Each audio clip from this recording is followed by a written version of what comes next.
We are live, Bill.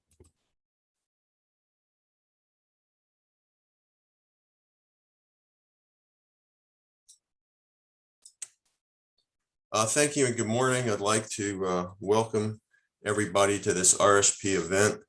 After a summer break, we're just getting the kinks worked out on the Zoom call again. I'm Bill Gale. I'm the director of RSP.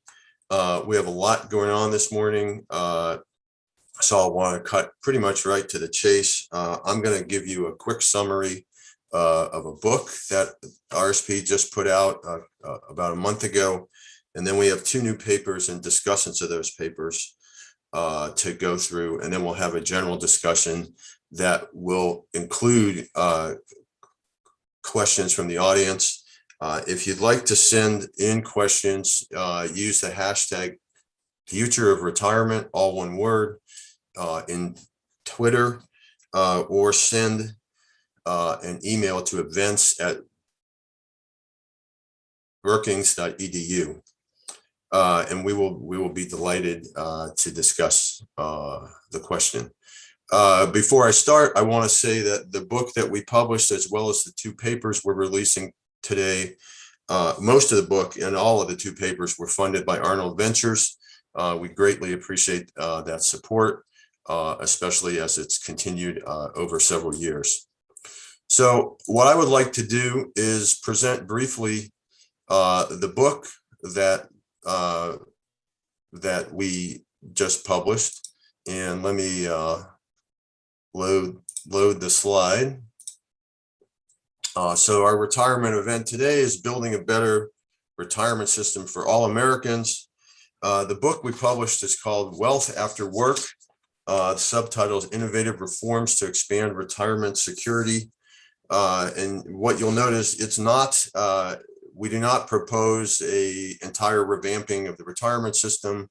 Rather, the book consists of 13 essays related to the theme that in a defined contribution world, workers manage their own retirement, even if you have automatic enrollment and automatic investment and target date funds in that.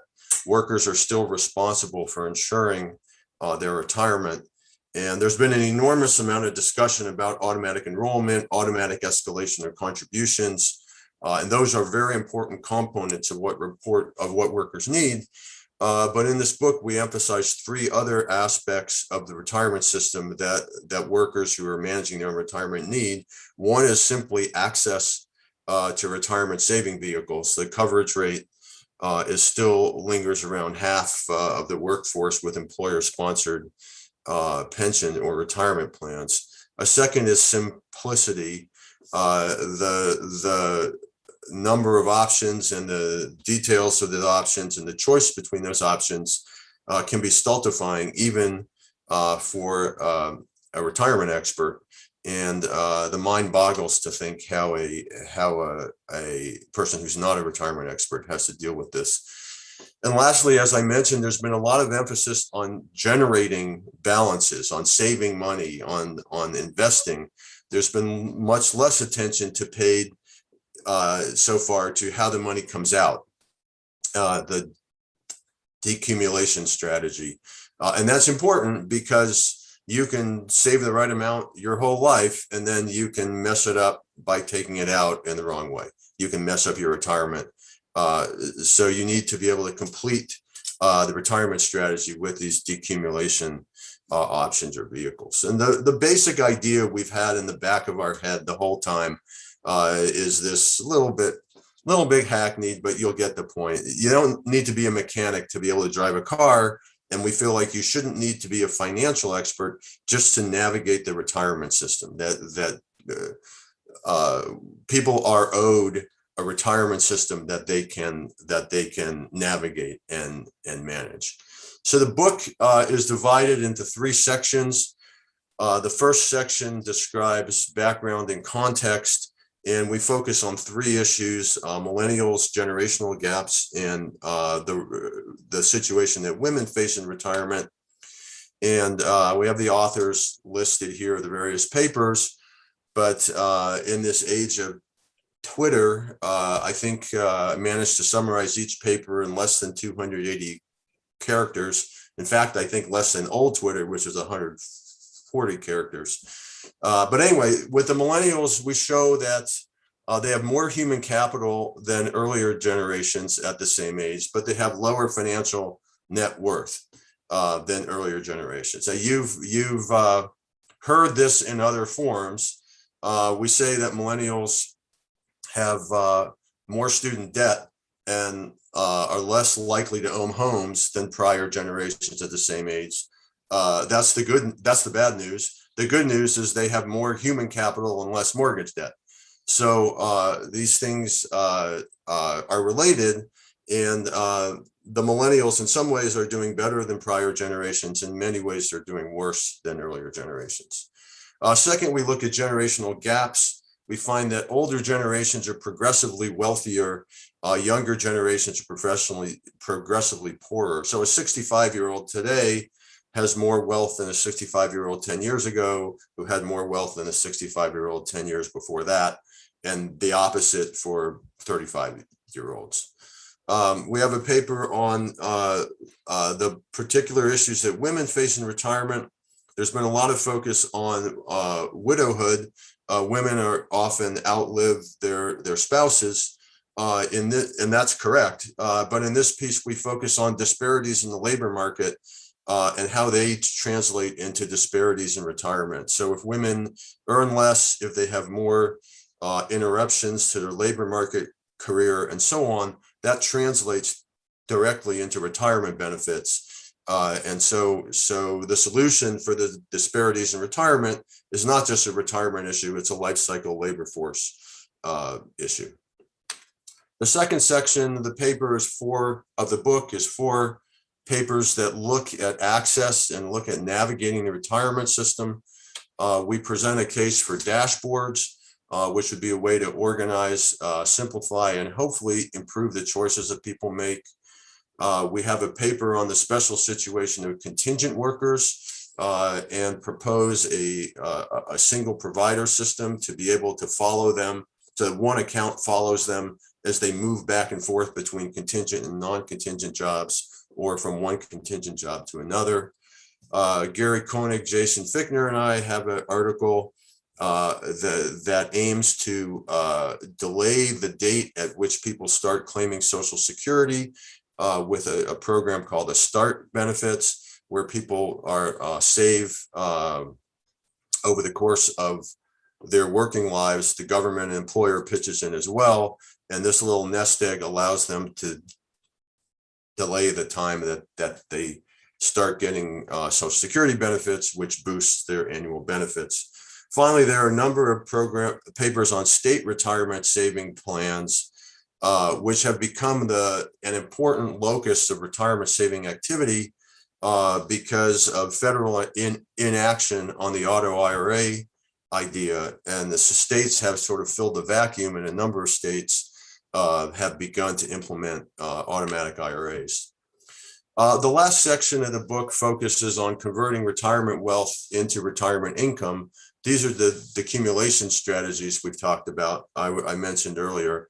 The one paper proposes kind of a default strategy for withdrawals. This is default in contributions or default enrollment or automatic investment.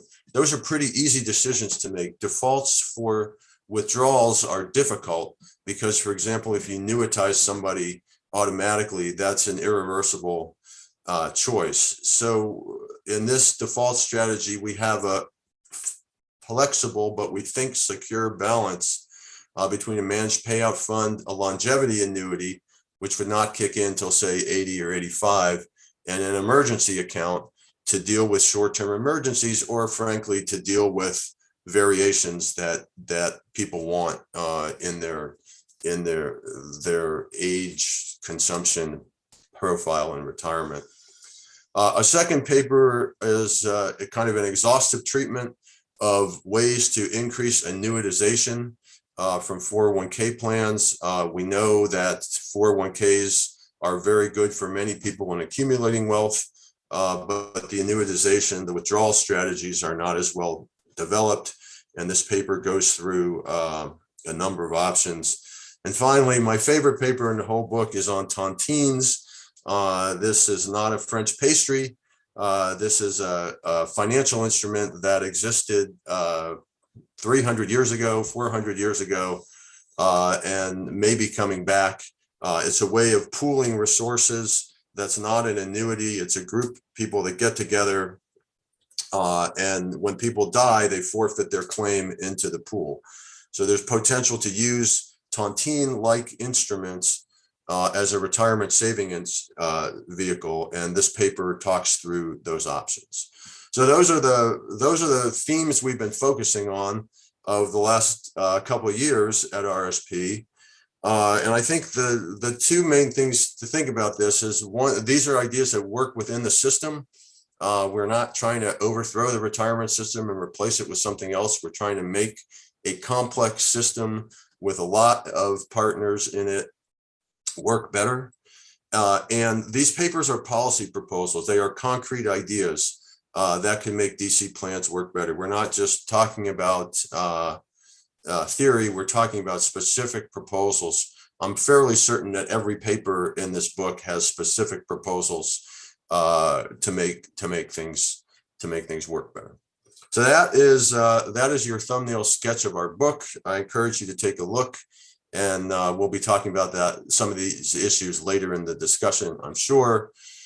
In the meantime, we have 4 superb speakers today. Mark Avery will be our first speaker. Mark, if you have ever been involved in the pension world, you know Mark Avery. He's a non-resident senior fellow here at the Brookings Institution, visiting scholar at Wharton. For 8 years, he was the point person in the Obama administration on pension policy. He'll be followed by David John, who's also non-resident senior fellow at the Brookings Institution and a senior strategic policy advisor at AARP. And David is the deputy director of RSP and has worked with RSP for over a decade now. Our first discussion is Olivia Mitchell. Olivia wears many hats. International Foundation of Employee Benefit Plans professor of insurance and risk management and business economics and policy, executive director of the Pension Research Council, director of the Botner Center on Pensions and Retirement Research. I will just add the hat of leading pension economist in the United States. We're delighted to have Olivia as a discussant. And we are equally delighted to have Anita Mukherjee, who is at the Wisconsin School of Business. She recently completed her PhD from the Wharton School, had the good sense to attend Stanford as an undergraduate and a master's student, and works on social insurance, the economics of aging, and law and economics. So thank you in advance to all the speakers. We'll hear from them in the order I discussed, and then we'll have a general discussion after that. So over to you, Mark.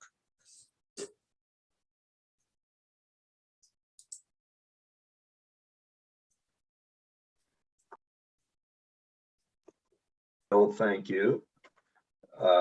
I'm particularly happy this morning to see all of you, and especially Olivia and Anita. Thank you for joining us for what we anticipate will be a thoughtful and stimulating discussion.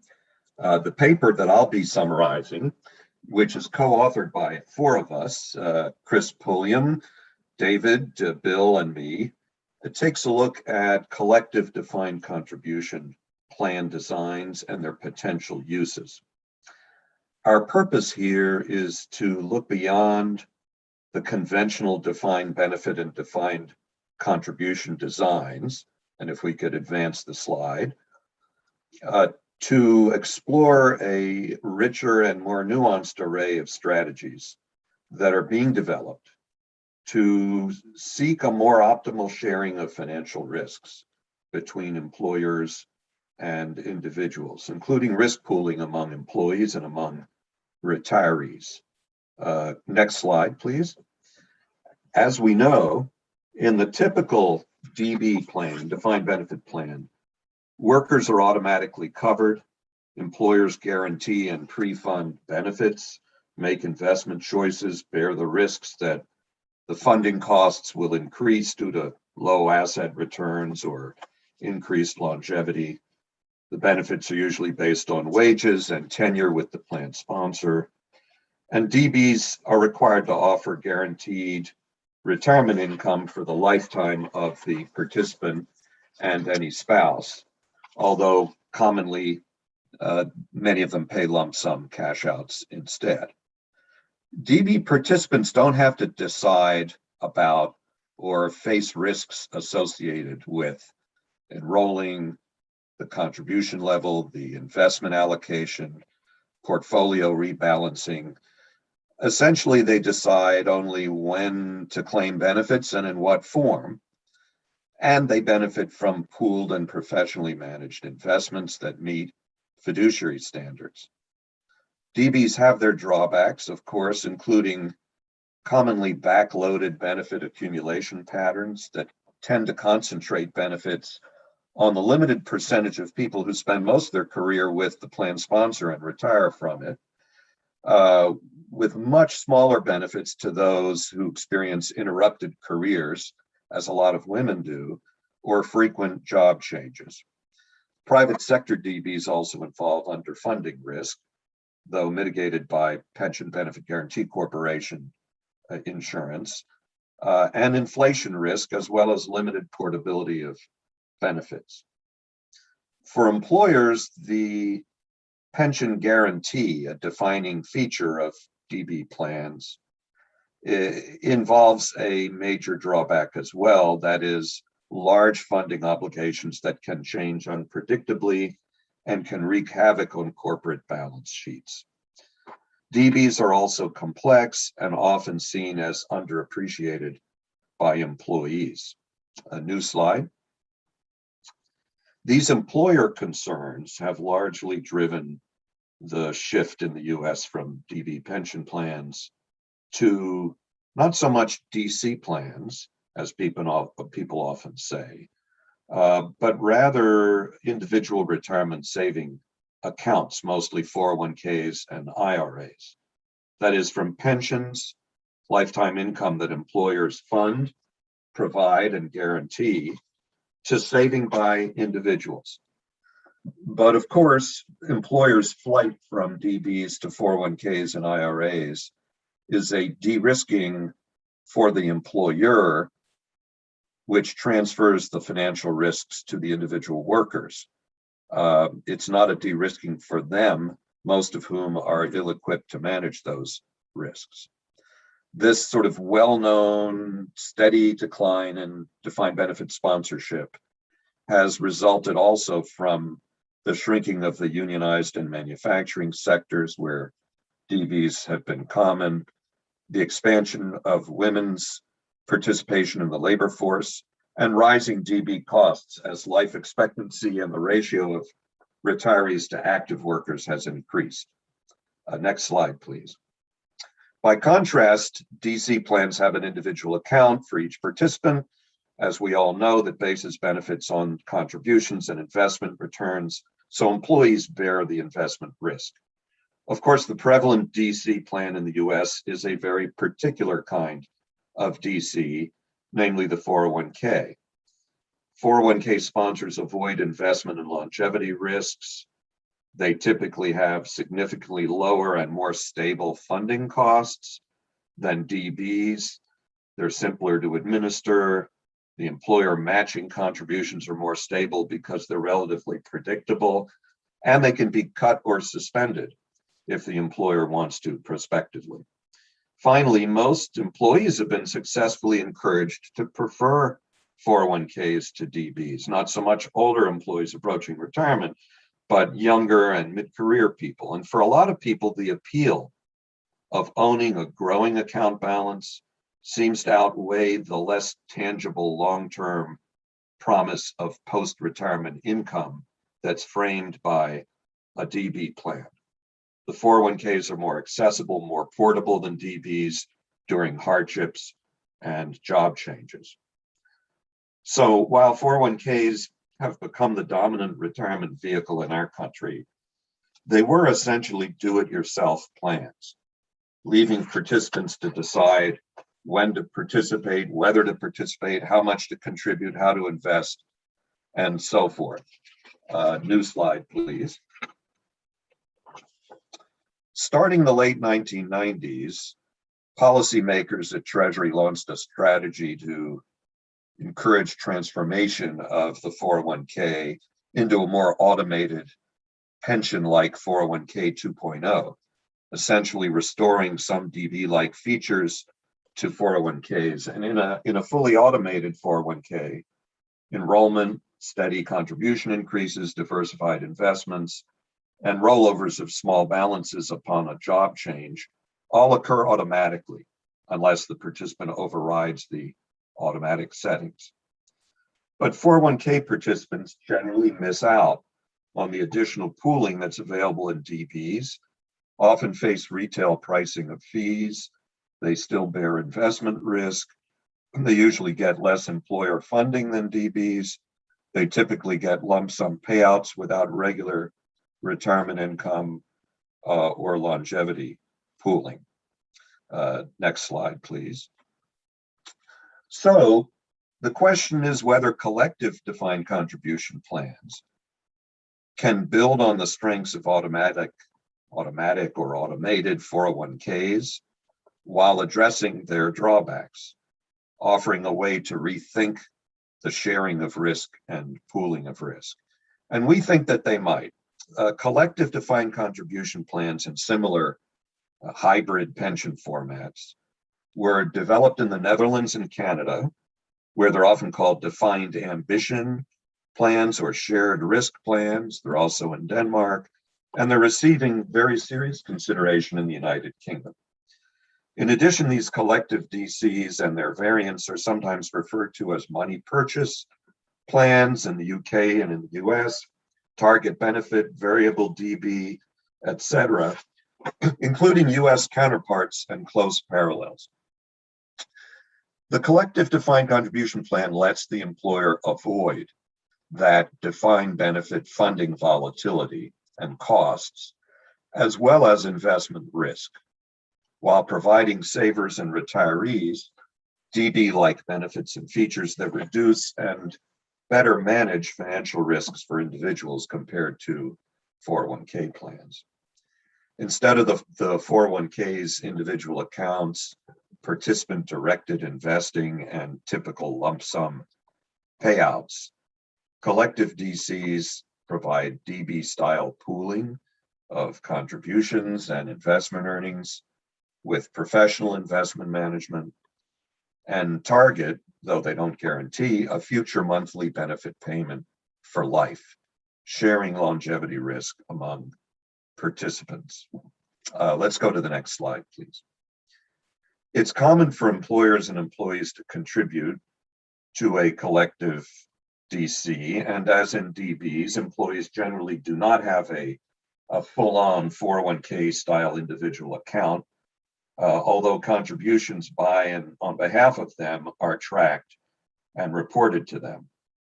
Regular income and longevity risk pooling helps retirees balance the risks associated with either over-consuming early in retirement, thereby risking running out of funds later, or under-consuming early in retirement, and therefore potentially limiting oneself to a lower standard of living than necessary. This pooling also enables individuals to save for an average life expectancy rather than needing to save for the contingency of an extremely long life expectancy, given that people are uncertain what their actual life expectancy normally will be.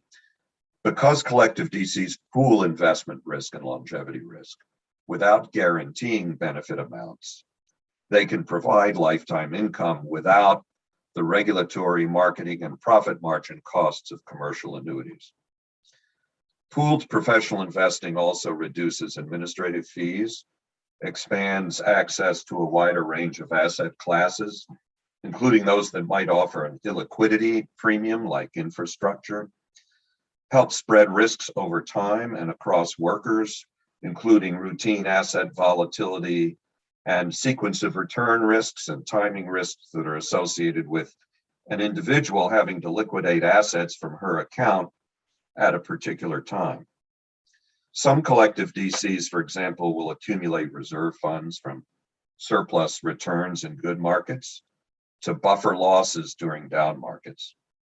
And finally, they have professional investing to help workers avoid what one might call amateur mistakes, such as overinvesting in company stock or failing to diversify and rebalance.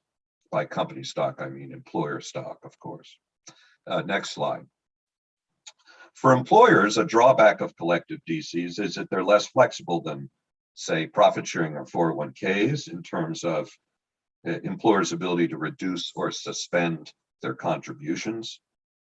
For workers, the key drawbacks include that benefit levels are not guaranteed, as we say, that they're less portable than DC plans, and that employees bear the investment risk, albeit collectively in the form of potential benefit cuts or increased employee contributions. These risks have been partially addressed using a defined ambition, as it's called, design, that often distinguishes base and ancillary benefits. Base benefits being not guaranteed, but expected to be paid even under very conservative financial assumptions, and ancillary benefits such as COLAs being more explicitly contingent on the plan's financial condition. So if benefits need to be cut, the ancillary ones will be reduced first.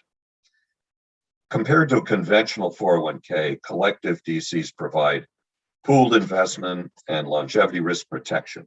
Compared to an unsustainable DB, they offer a systematic, orderly process to adjust benefits, which helps savers manage uncertainty, set expectations, and plan for retirement. In the US, collective features of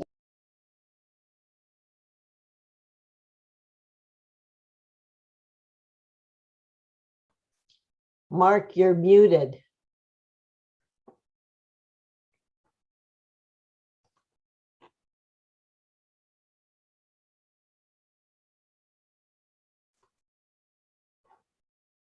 Mark? Chris, can you unmute him?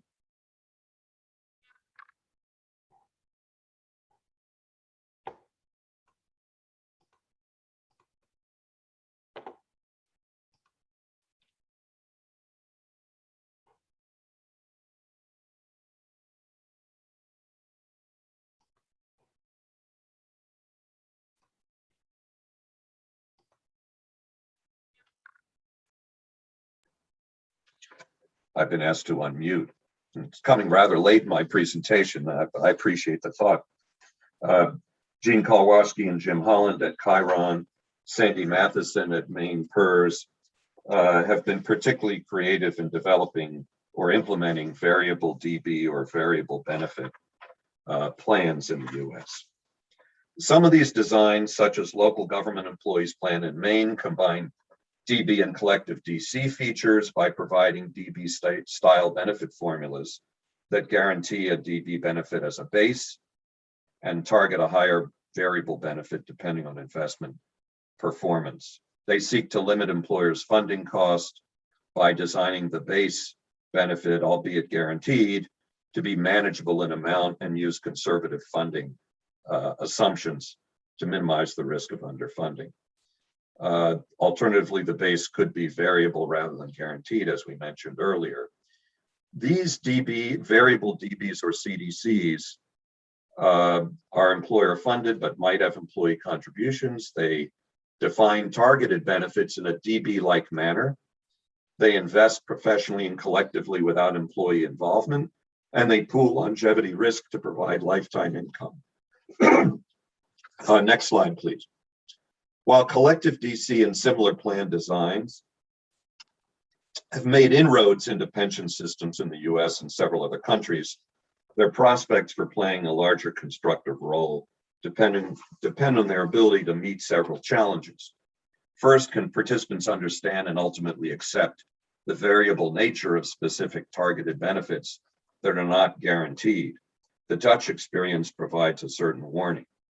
Second, can collective DC plans successfully mediate between different generations of workers, new versus old members, employees versus retirees? Disparities in treatment are hard to avoid, and decisions to protect current retirees from benefit cuts can come at the expense of current workers who are funding those benefits. So CDCs have given rise to intergenerational tensions, design complexities, and challenging sustainability problems. A third challenge, where a CDC starts as a DB plan, the transition can be hard to manage, as illustrated by past conversions of traditional DBs in the US to hybrid cash balance plans. Fourth, collective DCs shift risk from employers to participants, and the flexibility to reduce benefits raises questions about whether management has too much discretion to make changes adverse to participants without sufficient guardrails. That discretion creates possible risks of misunderstanding, mistrust, etc. And finally, CDCs raise questions about the trade-off between pooling and portability when an employee changes jobs long before retirement. DC savings are portable. DB benefits tend not to be very portable, and CDCs seem likely to present similar challenges. Last slide, please. If collective DCs can meet these challenges, we think that adding selected features that are collective to conventional DBs or 401ks in appropriate circumstances could improve outcomes for workers, retirees, and employers. Will employers have enough motivation to adopt them, to replace either existing DBs or enhance 401ks? If it's an existing regular DB that's well-funded by a strong sponsor, as many of these plans still are in the public sector and especially bargain settings, there may be a less compelling case for collective DCs. But for plan sponsors that are unwilling to bear the DB's volatile investment and funding costs, maintaining a DB in its current form may not be an option. And here, instead of a 401k, some sponsors might be receptive to converting some of the DB guarantee to a more flexible variable collective DC, or enhancing a 401k with more pension features like collective professional investing, longevity risk pooling, and lifetime income. The many sponsors that have previously shifted their risks to employees and retirees by shifting from DBs to 401ks may be a harder sell. That said, collective DC factors might still be an appealing option for those that sponsor Ks and not DBs, but that are willing to consider adding features incrementally to better serve participants. So we've viewed the collective DC as a welcome development with the potential to identify more optimal allocations of financial risks and retirement benefits. Our other new paper on small accounts is being presented by David John, my colleague. So David, over to you. Thank you, Mark. Let's move to the first slide I've got here, please. There we are. Good.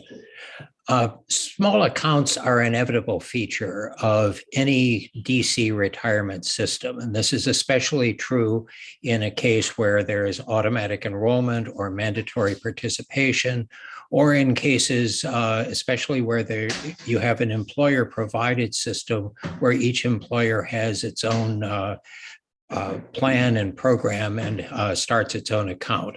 Let's move to the next slide, please. Now, the problem with these accounts are, first off, is a matter of cost. One of the most expensive things for a provider is opening a new account for a new participant, plus the fact that you have the question of fees and how fees affect the balance of a small saver. At one point, most fees were assessed as a percentage in basis points of the overall balance. And in that case, the large accounts effectively subsidize the small accounts.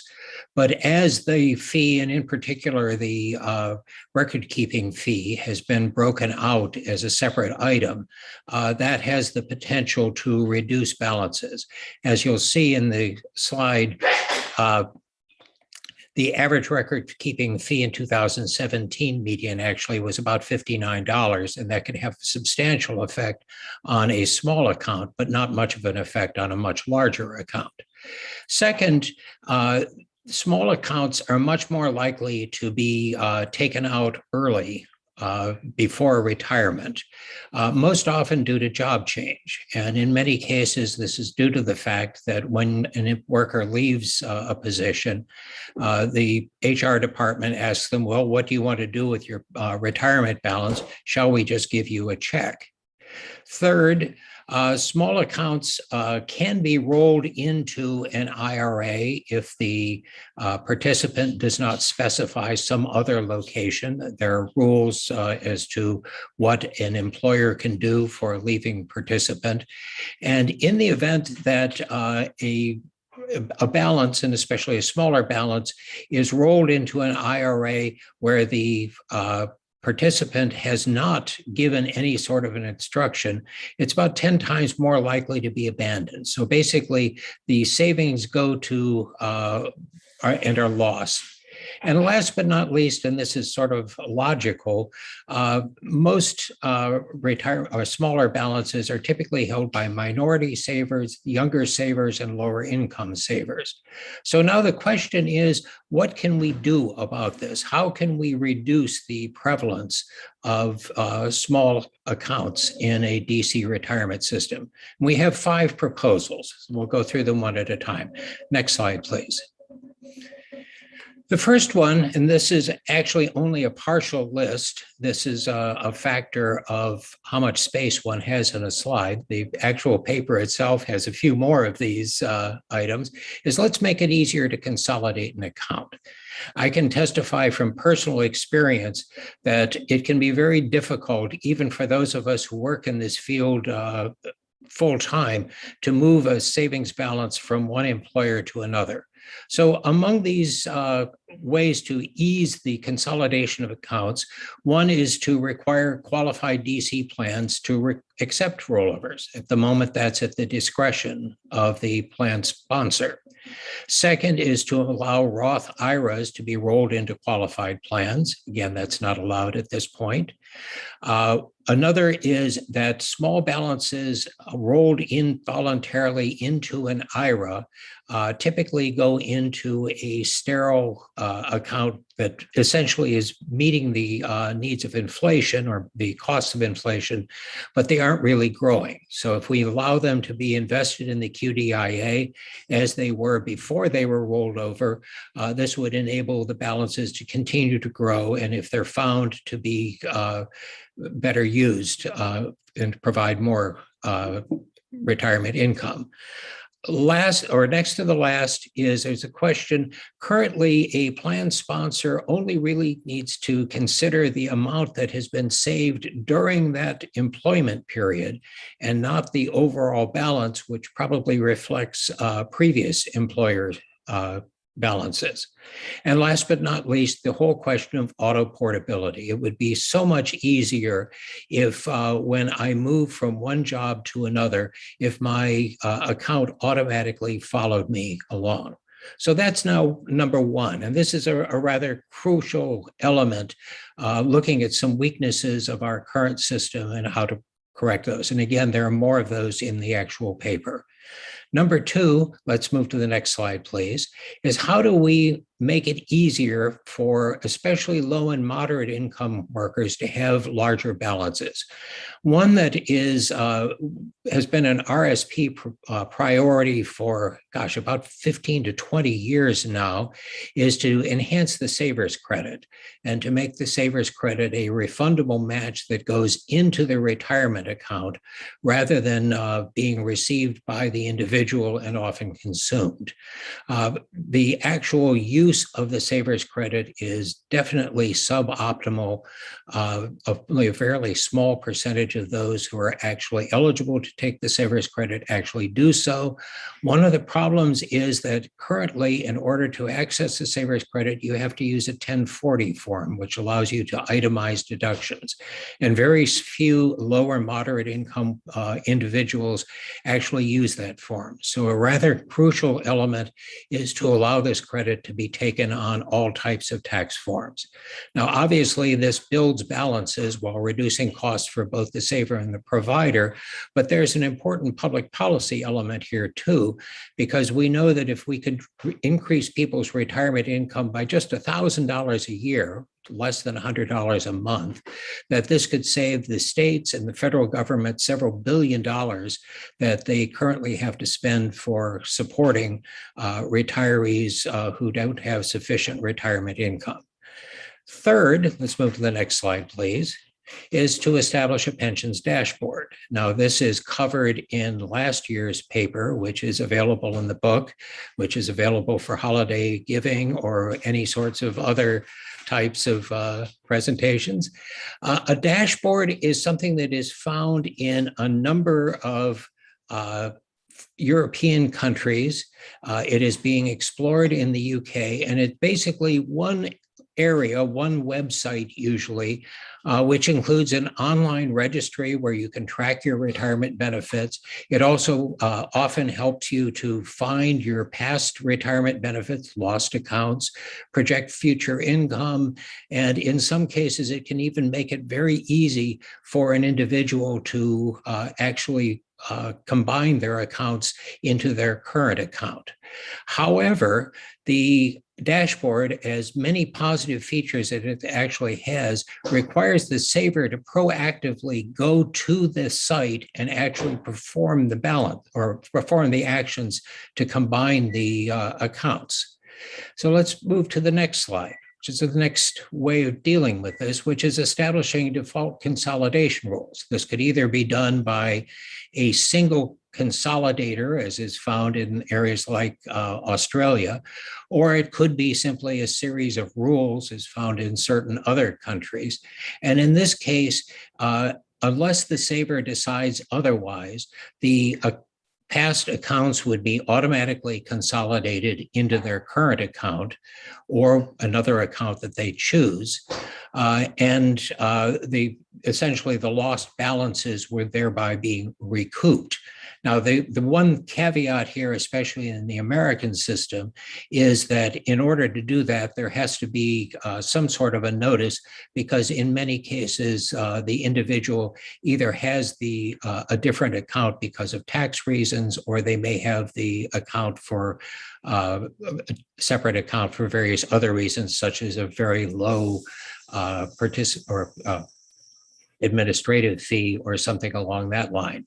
But a consolidation rule actually would help definitely to increase retirement income and to improve the finding of lost accounts. Now, last but not least, the most extensive reform is to move to a lifetime provider.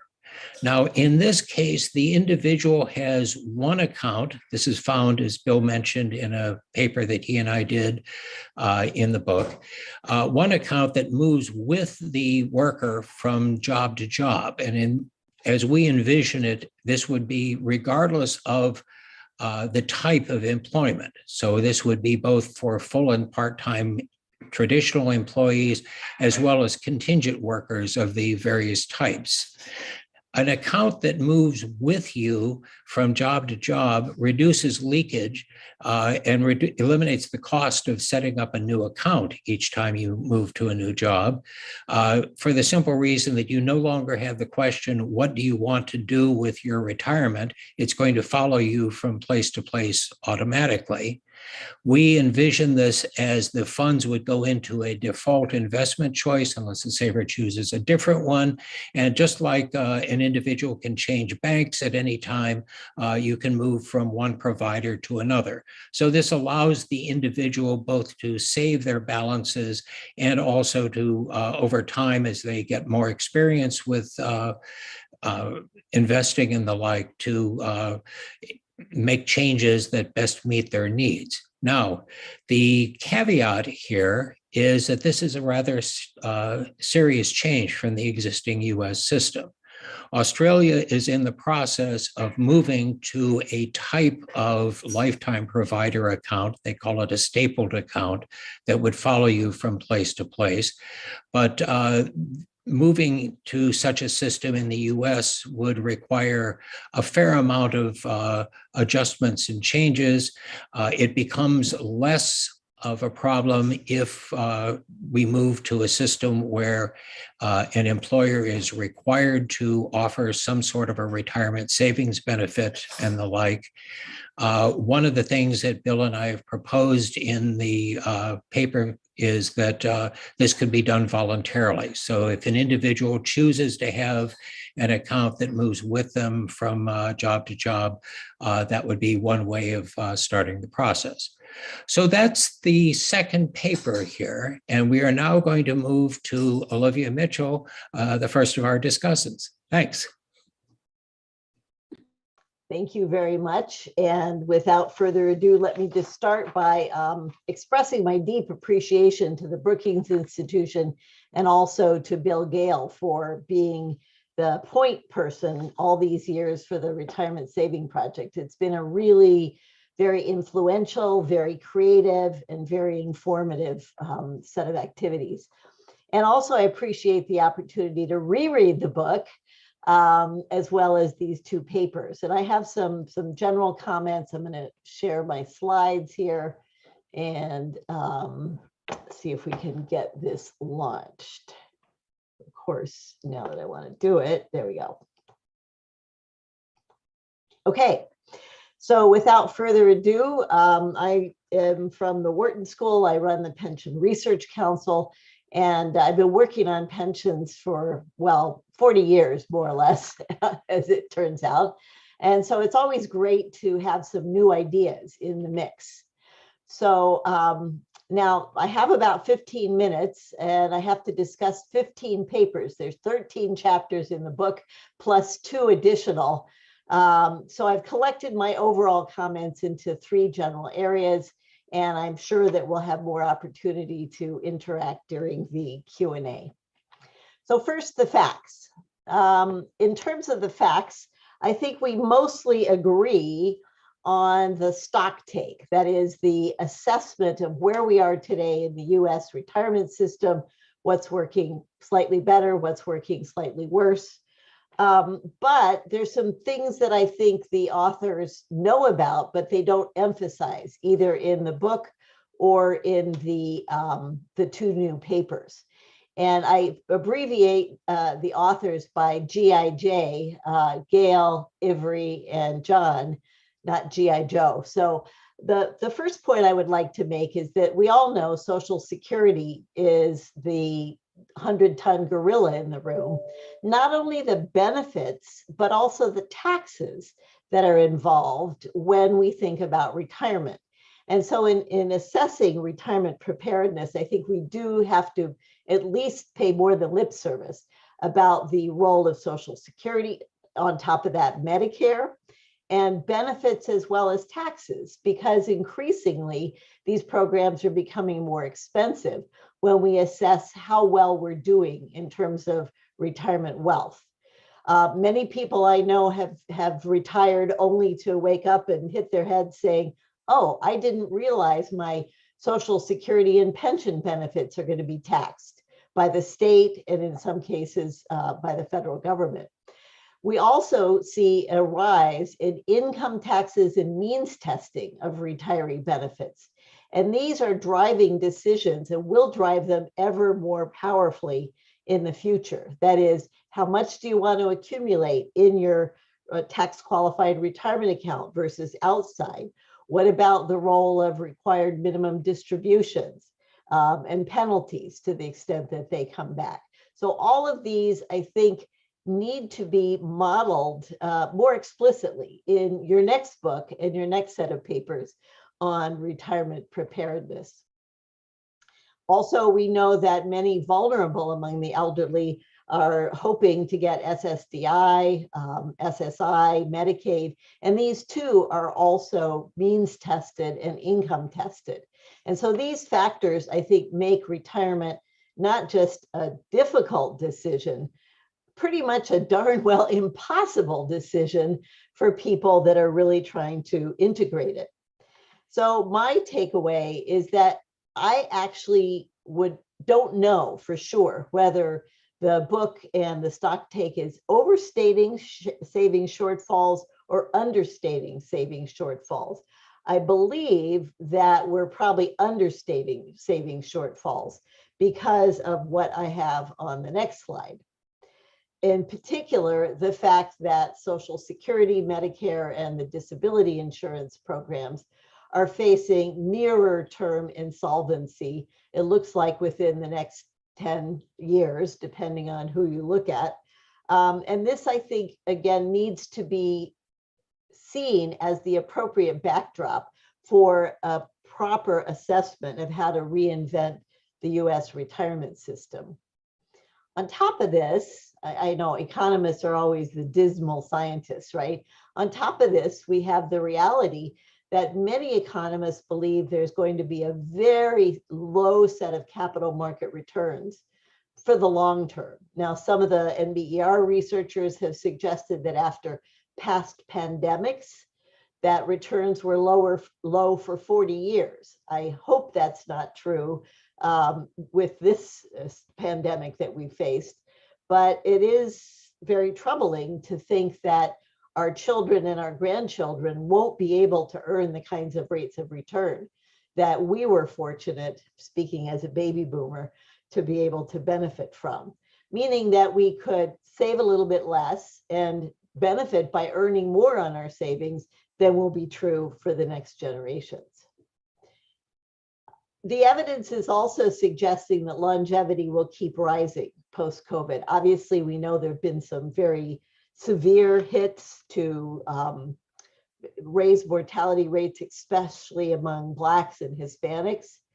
But longevity is still likely to recover, assuming we get vaccinated and there's no new variants that mow us down. And medical care costs will rise as well as we continue living longer. So this, I think, puts a different flavor, a different spin on how well we're saving for retirement and what are some of the risks that we need to be thinking about. As the Social Security Administration does, when I think about future retirement preparedness, I like to have a range of outcomes, maybe not exactly the three that Social Security uses, the pessimistic, intermediate, and optimistic, but I think in order to be able to inform policymakers, offering a range of options is often very informative. So those are some of the facts that I had some quibbles with. I don't disagree with what they've done, but I would add some additional pointers along those lines. Now, in terms of the economics, the thing that I see as most missing in this set of proposals is that there's not a very carefully focused discussion of savings disincentives due to some of these means-tested benefits, taxes, and regulations that I mentioned a moment ago. So, for example, we've known for years that people dissave so that they can access Medicaid. Maybe not the wealthy, maybe not even the mid-range of the wealth distribution, but a lot of people do have it in the back of their minds. Now, there have been some policies developed, including the Medicaid Partnership Program, which applies here in Pennsylvania, such that if you do buy in to long-term care insurance, and then it turns out that you run out of assets or get close to running out of assets when you retire and need to go into a nursing home, there's a set aside of some of your assets so that you can retain them by virtue of the fact that you did partially insure yourself. And I think that's the kind of programs and means tested offsets that we could really pay more attention to. Of course, higher Medicare means testing, it's already there in the prescription drug portion. My prediction is it's going to get more and more means tested. And this is also going to reduce people's savings so that there's some incentive to get higher benefits. Future higher federal and state and local income taxes will also potentially have a negative effect on private saving. So this is, again, part of the backdrop of the economics future that we face. And of course, something I've been very interested in is required minimum distributions, which we have shown alter, depending on how they're changed again in the future, alter how much money you put in your tax qualified account, how much money you save outside of your tax qualified account, and even can influence how long you're going to work and when you're going to retire. So these are some of the economic unfortunate complications that a retirement picture needs to take into account. In terms of the policy options, I was very interested in some that were offered, particularly how to help high turnover, low paid workers save for retirement. This group and also a group I've been part of has done a lot of work on state-based mandatory savings accounts. Our particular focus has been Oregon, the Oregon Saves program, the oldest one in the US. And we estimate that participation into these state-based savings accounts is on the order of 1/3. And after a year, the average balance is fairly low, $800 or a little bit more. The issue, of course, is that these state-based savings accounts are targeted at low pay workers and people in high turnover jobs. And this makes it very difficult for people to save any amount of money in these auto IRA plans. And in fact, we did a survey asking people who opted out why they opted out. And the most common response given was, I can't afford to save. So even making these policy options available, taking the horse to the water, doesn't necessarily mean the horse is going to be able to drink. There have been other studies on people defaulted to auto accounts. Labeson et al. Have a paper that showed that in the military, young folks that were auto enrolled after a period of time did have more savings in their accounts, but they also took out more debt. Now, that's not necessarily bad. Some of the debt was for automobiles and mortgages, where people may be getting a long-term benefit due to the durability of the purchases. But we have to be very alert to some of the potential unintended consequences of this higher debt. So I think this really brings into focus the House Committee Auto IRA bill, and maybe during the Q&A, we can touch on whether this is a good idea to mandate employers with 5 or more workers to offer a pension. Some of the proposals I liked, of course, I'm an annuity fan, not the complicated bells and whistles of annuities, but very simple deferred lifetime income annuities. Some of my work has shown that if you took just 10% of people's 401k nest eggs at retirement and put them into a deferred income annuity starting at age 80 or 85, similar to what David spoke of, this is a super way to boost old age consumption. I will note in our work that we understand that if you default everybody into a deferred annuity, but people only have $5,000 or $6,000, that doesn't make a lot of sense. So we put a threshold, a lower limit of about $65,000 in the 401k nest egg. And that's about a quarter of the way up the 401k asset distribution at age 65. So a lot of people could really benefit from that. In terms of tontines, these seem to be quite fashionable these days. These are annuities where participants bear systematic risk pool mortality changes, and they're typically not governed by insurance regulation. The only point I would make is that these have been available in the US for decades, from TIAA as called participating annuities. They're also widely sold in the EU, not as tontines per se, but as products which are insurance regulated, but allow participating mortality. They turn out to be far less expensive than conventional non-participating annuities. People get a lot more bang for the buck. So I think these are a terrific idea. Before I go on to what's missing, I did also want to say I'm less persuaded by the collective DC accounts. As was mentioned, the Dutch have tried this, but when the financial crisis hit, many Dutch had no idea that their benefits could have actually been cut and were cut. And so it's one thing to say you have a notional DC plan, but it's another thing when the reality hits the road and benefits had to be cut.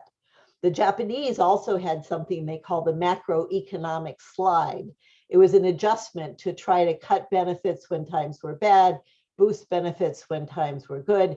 Guess what? When times were bad, benefits could not be cut. There was political objection at the highest level. I do think that we can have scale economies with multiple employer plans that are now hitting the market slowly, which potentially could also include deferred annuities. And I also like the proposal of a single account. So in some countries, in Chile, where I've been doing a lot of work, everybody in the country has a unique ID. It's called the unitary register number. And you do all your financial transactions, your mortgage, your bank account, your pension contributions, everything through this unique ID. And I think that would really cut down on multiple accounts and provide a lot of benefit to people that otherwise might lose track of their money. What's missing? Well, you know, I have to talk about financial literacy. Our research shows that it's essential for folks to know about diversification, interest rates, and inflation. It helps them plan for retirement, save for retirement, and understand annuities better. So that's absolutely critical. I think it's especially important for women and minorities, but this was not a particular focus of the third chapter. Longevity risk is also critical. People seem to have an idea in their mind about what their life expectancy is, but they don't understand that's a mean, that's an expectation. There's a whole long survival tail out there beyond that, and that makes people much more exposed to outliving their assets, being affected by medical care cost inflation, and that's an area where we particularly need to educate. Obviously, there's an advantage of delaying claiming Social Security because, in effect, you're buying yourself a deferred inflation protected annuity. And we know that there's huge dangers of framing claiming as a break-even point.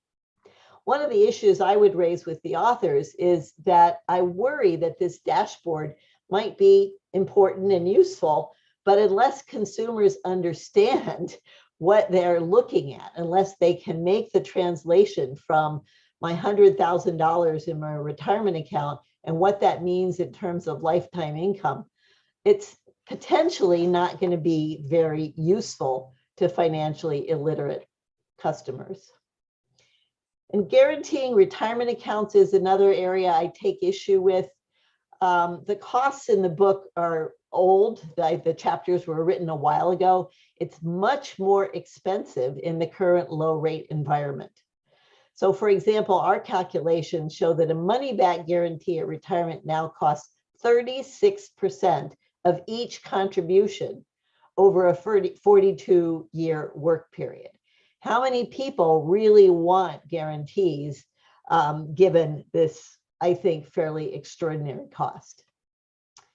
So I wanted to close just with some implications for insurers and regulators. I believe that deferred income annuities should become a default for just 10% of 401k plans over a threshold now that the Secure Act has passed.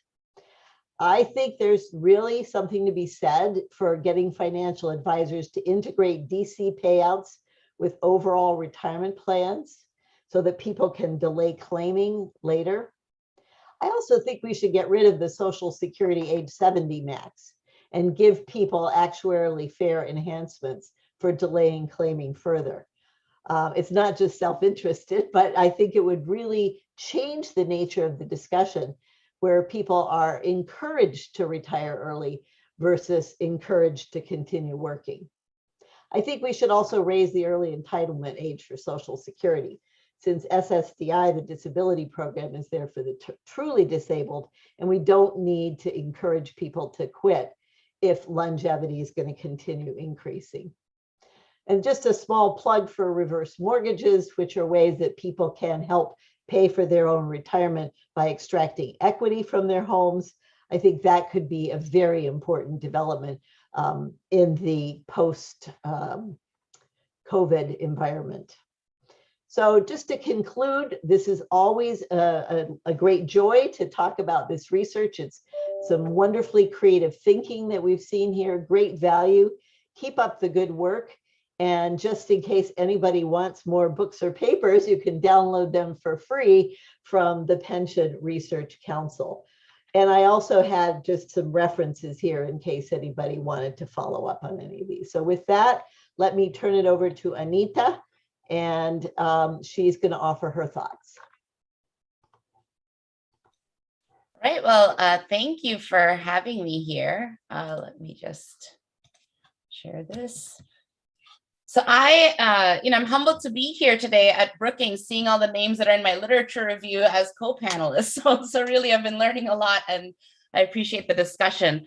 I did not take on the Herculean task that Olivia did of discussing all 15 of the different articles. So in my discussion today, as Bill advised me, I focused on the paper that David presented earlier on small retirement accounts, issues and options. So just as a background, for the small accounts literature, which is the area in which I've been working, I think studying inactive retirement accounts is quite tricky, right? Because when we save for retirement, part of the reason defaults work and these retirement savings plans work are that they're designed to be left untouched for a very long time, right? You're meant to just sort of invest and then not think about it very much. But then it's difficult to then get people to think about it again, right? When the time is right. So as Olivia mentioned, these required minimum distributions, these show up for defined contribution accounts at age 72 now. Recently, it used to be age 70 and a half. And there's a challenge in having these accounts, which are meant to be kind of silent for a long time, but then activated again at age 72, for example, which may or may not coincide with when people are actually retiring. So in this discussion, I'm going to review some of the policies put forth in David John's paper that he presented to address this problem of small and inactive accounts, and also to offer some insights on from my own work on the pain points of rolling over retirement funds and the extent of these inactive accounts that we see in tax data and in unclaimed property. So, I've been interested in this question of why do accounts become inactive, right? So this is something that is discussed quite in detail in the different papers, but I haven't seen direct survey work with it. So this is this chart that I'm showing you is not part of any paper. It's from a survey done by Employee Trust Fund at Wisconsin, which manages all the state's retirement plans. And so they asked their employees some questions, like, for example, what did you do with savings from your previous employer? And we see that about 2/3 of people did roll it over into an IRA or their new defined contribution account. And about 1/4 left it with their former employer, and about 4% did not remember, right? In terms of the leakages that were discussed, about 6% did cash out savings from the previous account.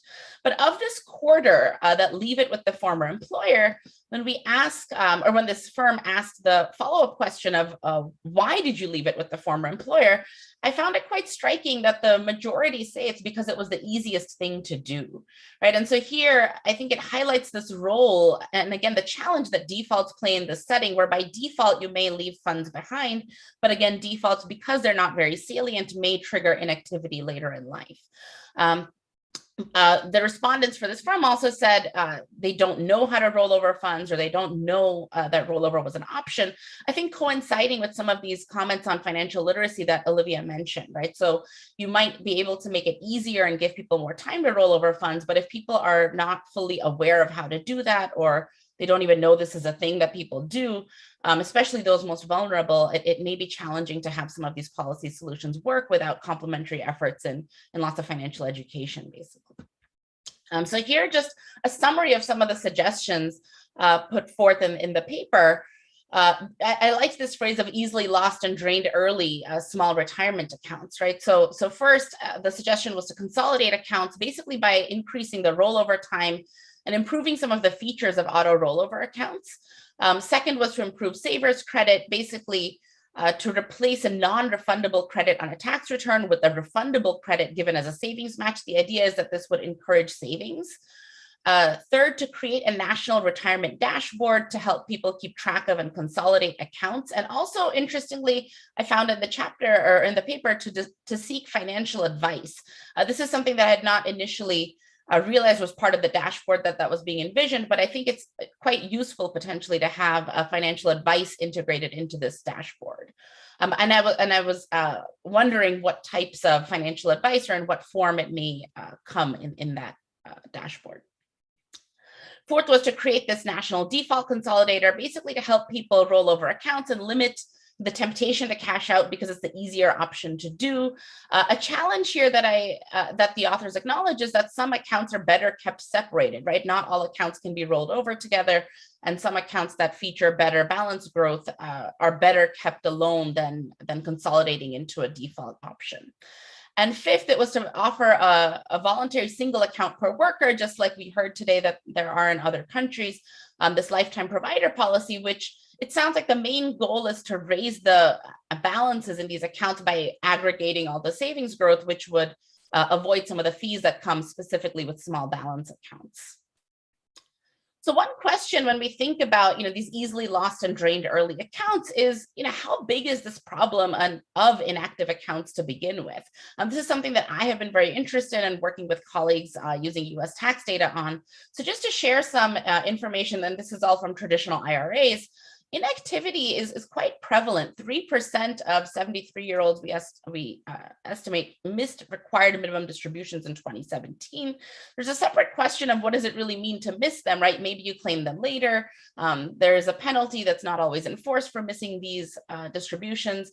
And we find that about 40% of accounts remain inactive for 10 or more years, meaning that they've missed distributions for more than 10 years.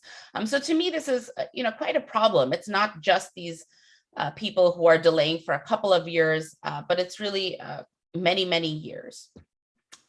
And another insight from this work is that the chapter focuses on small accounts, but even large accounts can be inactive, right? Which points to potentially different policy solutions that my work does not go into, but that you might be able to comment on for how to mitigate these problems. So we find, for example, that the first quartile of inactive savings is around the $680, which we might consider to be small in context of lifetime or old age income. But the median left behind is about $6,300. The 75th percentile is $26,000, and the 90th percentile is $73,000.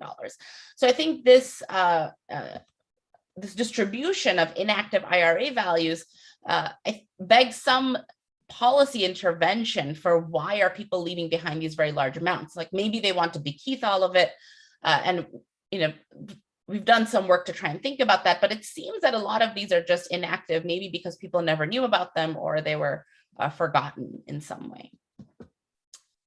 I wanted to provide some context for how small accounts especially are sometimes born. So here's a path of defined contribution accounts at job separation, which I really think job separation is the vulnerable pain point in accounts beginning to potentially become inactive or unclaimed. And what we see is that for accounts that are more than $5,000, by default, the funds remain with the plan unless they're actively rolled over by the participant. If the savings are less than $5,000, however, there are two different options. If it's less than $1,000, the plan can decide to just cash you out. But if it's between $1,000 and $5,000, they have to set up a forced transfer IRA. These are also called automatic rollover IRAs in most instances. Now, the GAO has some really nice reports on this, but these are basically small, high-fee, balance-preserving accounts, which offer a unique lab to test if these defaults increase inactivity. inactivity. So it might be nice to have these defaults, right? Because you at least don't exit the savings from retirement. There's no leakage. They stay in a retirement fund. But on the other hand, if they become inactive, that might be a problem. And so in my work, which David highlighted in his presentation, we show that inactivity is about 10 times higher in these accounts created by default enrollment. So we basically take advantage of this mini experiment with the $1,000 and $5,000 thresholds. And on the plots, what you're seeing is that the measures of inactivity are that people do not really change their address ever with the account. They don't update their address, and below they don't have any interaction, meaning making a contribution or taking a distribution. For people who are induced into these automatic rollover or forced transfer IRA options versus people who choose to have their own IRA accounts. And finally, one thing that I thought was missing in some of this discussion is the role of unclaimed property, because as far as I understand, this is the current policy solution to try and reunite a lot of these inactive retirement accounts with their owners. Plans are supposed to send to the state inactive accounts after 3 years of inactivity. Some states have it as 5 years. But I see why you may not have covered this, because in our work, we find that only about 3% of such funds are actually sent over to the state. And of the ones that are sent over, they tend to be the really small balance accounts. Greater than a third of them have balances less than $100. The incentives with state unclaimed property are a bit unclear, because sending to the state may help. You now become part of a dashboard in a way where people can search for their names and find their accounts. But on the other hand, the escheatment process itself means that the funds are cashed out. So there's no longer any investment in any way.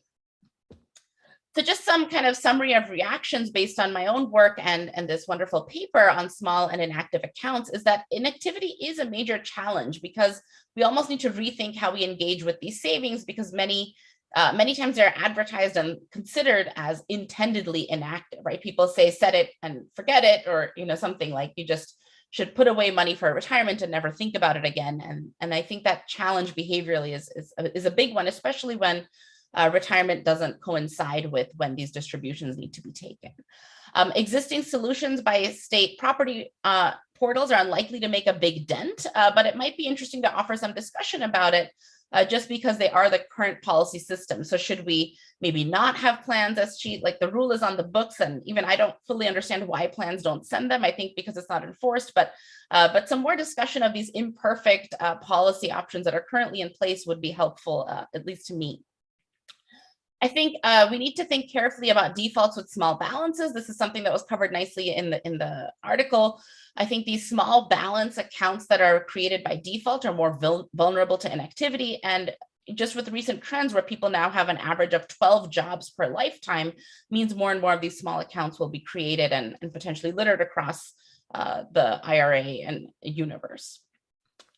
One thing that I have not seen a lot, even in my reading or my own work or this chapter, would be whether we can consider the household instead of the individual as a unit of retirement account consolidation.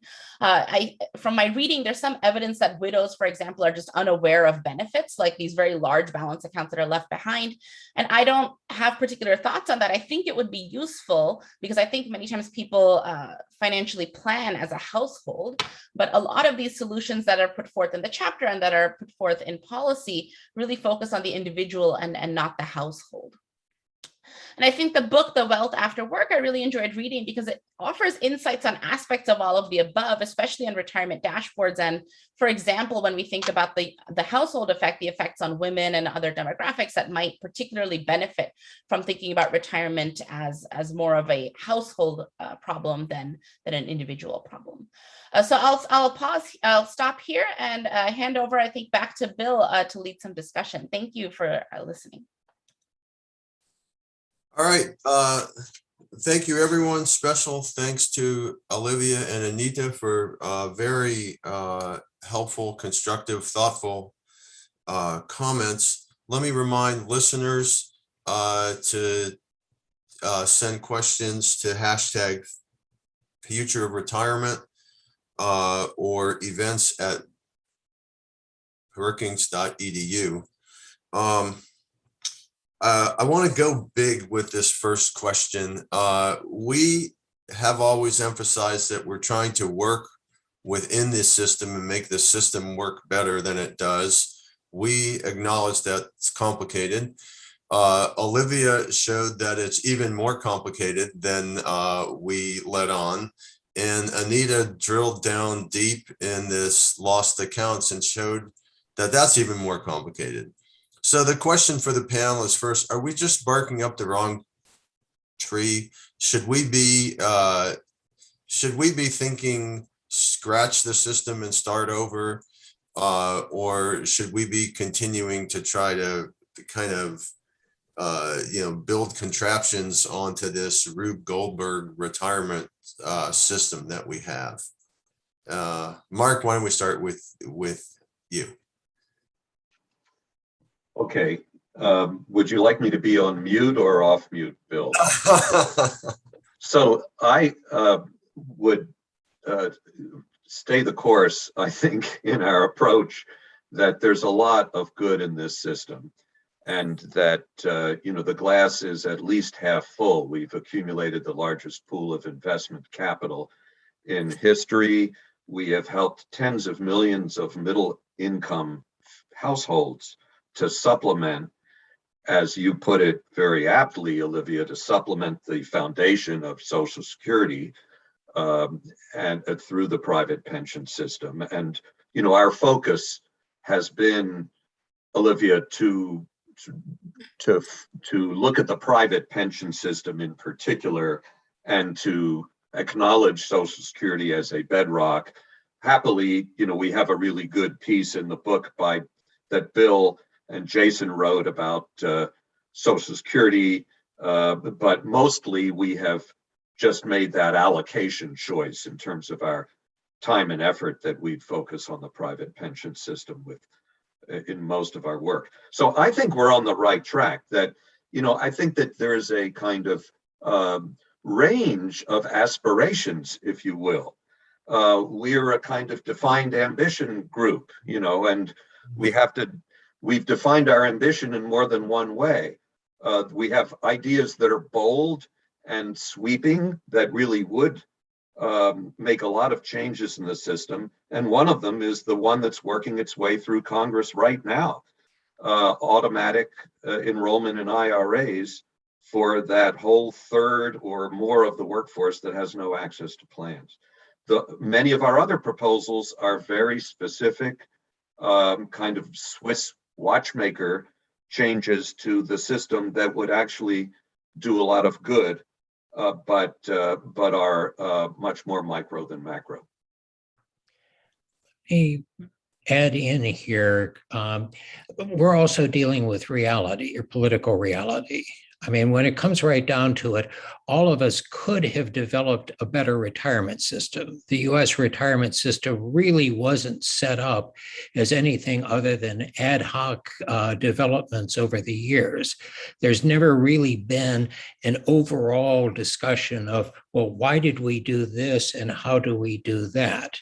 So the idea of sweeping it away and starting over again isn't really feasible. And one of the things that we have tried to focus on is what are the practical changes that can be made. I also want to thank both discussants for some incredibly useful comments and thoughts. And I just point out to Olivia that the reason we don't do a whole lot with financial literacy is that you and Anna Maria Lasardi have basically covered that position. And we just have to say, yeah, right, exactly. So we'll go from there. Olivia, Anita, want to weigh in on the big picture versus the micro changes? No, I think that we are where we are. And I think we've learned a long time ago that every retirement system is path dependent. That is, you are where you stand because of where we've evolved over the years. But by the same token, we know that there is a different distribution of income and wealth in the country now than there was in the 1940s when Social Security was put together. Women's labor force attachment is very different. There's a lot of discussion now about why retirement wealth is so different for whites and non-whites, Blacks and Hispanics.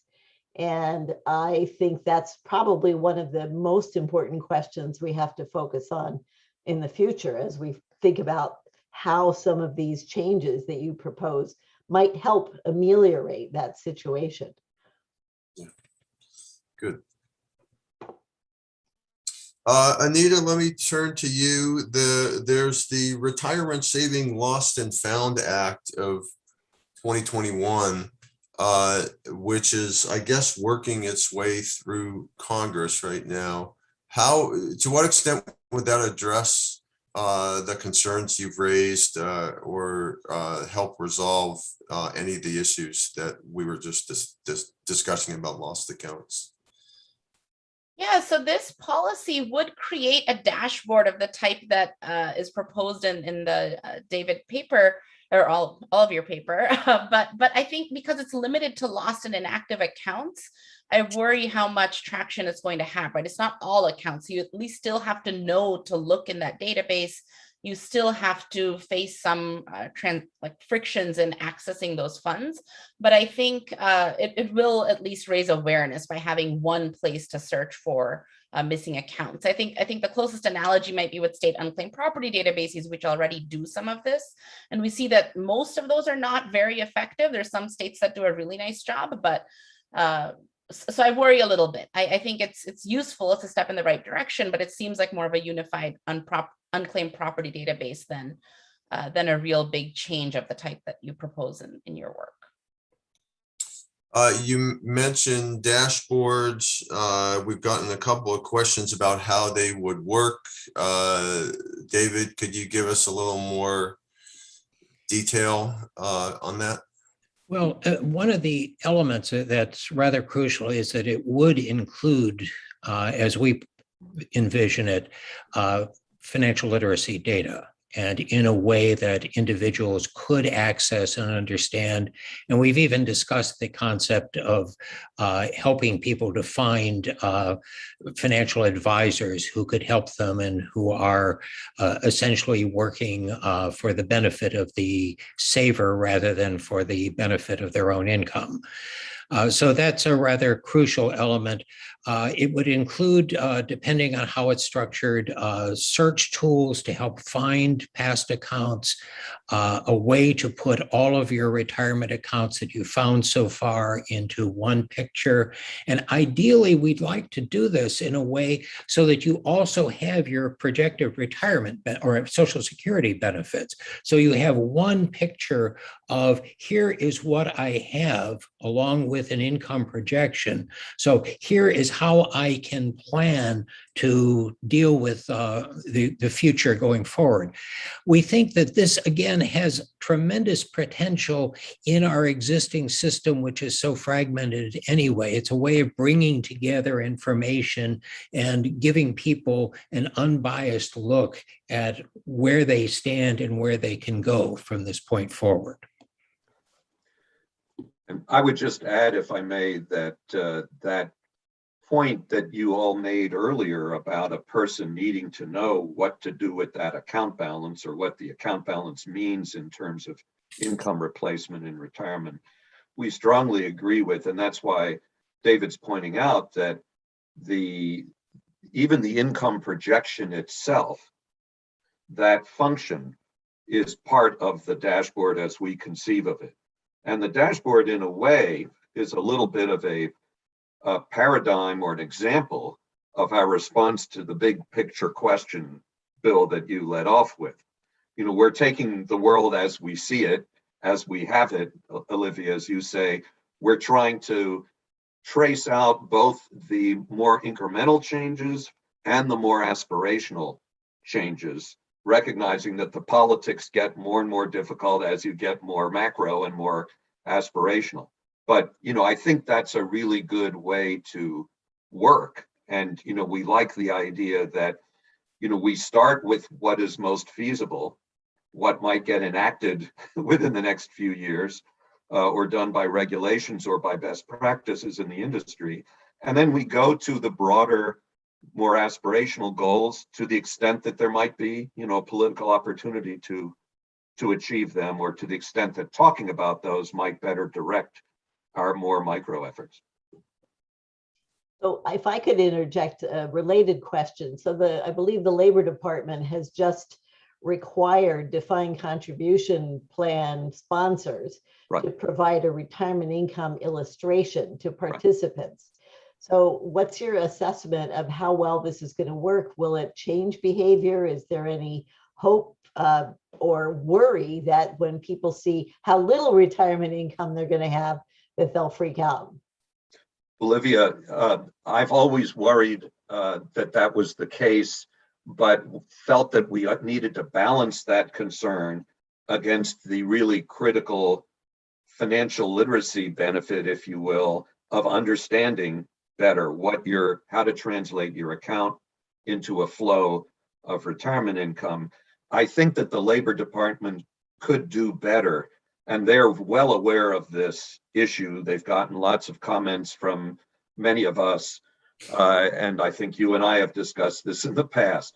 I think they could do better in this respect, that they could interpret the legislation to certainly facilitate, if not require, facilitate and approve an employer projecting future compensation, future salary, future contributions to the plan. It's the 20-something that we're worried about. In your example, Anita, my gosh, I'm only going to get 7 cents a month when I retire. I might as well stop saving altogether. But if you project that person's current saving out into the future in some reasonable way and protect the plan sponsor from any responsibility for implying that that's a prediction rather than just a projection, then we can get people a more realistic view. And unfortunately, the regulations have not yet taken that step. They might still do so, but that would be critical. Agree, definitely. Good. Olivia, you mentioned the idea that the cost of a guarantee in pension returns has gone up because the risk-free rate has gone down. And the basic idea that if you're providing a risk-free benefit, you need to discount it at the risk-free rate.